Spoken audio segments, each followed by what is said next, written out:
চলো আজকে একটা অন্যরকম ভিডিও শেয়ার করা যাক। ছোটোবেলাতে মেলা থেকে মাছের খেলনা কিনে জলের মধ্যে ভাসিয়ে আমি বেশ খেলতে পছন্দ করতাম, আর সেই নেশাটা কোথাও না কোথাও বড়োবেলাতেও আমার রয়ে গেছে। আমি কলেজ লাইফ থেকে মাছ পোষা শুরু করি, বিভিন্ন ধরনের মাছ আমি পুষেছি, কিন্তু এই বছর যেন আমার মাছ পোষা সার্থক। তার কারণটা দেখতেই পাবে তোমরা। হ্যাঁ, 20 ফেব্রুয়ারি 2024 মানে এই বছর আমি যখন 4th মান্থের প্রেগনেন্ট ছিলাম, তখন আমার এই অরেনরা অনেকগুলো বেবি দেয়, আর তাদেরকে একটু একটু করে টেক কেয়ার করে আজ আমি অনেকটা বড় করে তুলেছি। তাই ভাবলাম তোমাদের সাথে শেয়ার করি। তো এখনও অবধি মাছগুলো যে সিচুয়েশনে আছে তোমাদের সাথে ভাবলাম একটা ছোট্ট ভিডিওর মাধ্যমে শেয়ার করা যাক।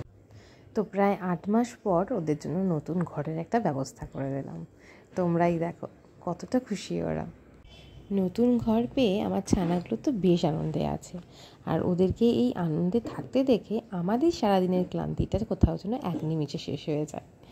ভীষণ ভালো লাগে। তোমরা কারা কারা এরকম মাছ প্রেমী অবশ্যই কমেন্ট করে জানিও কিন্তু।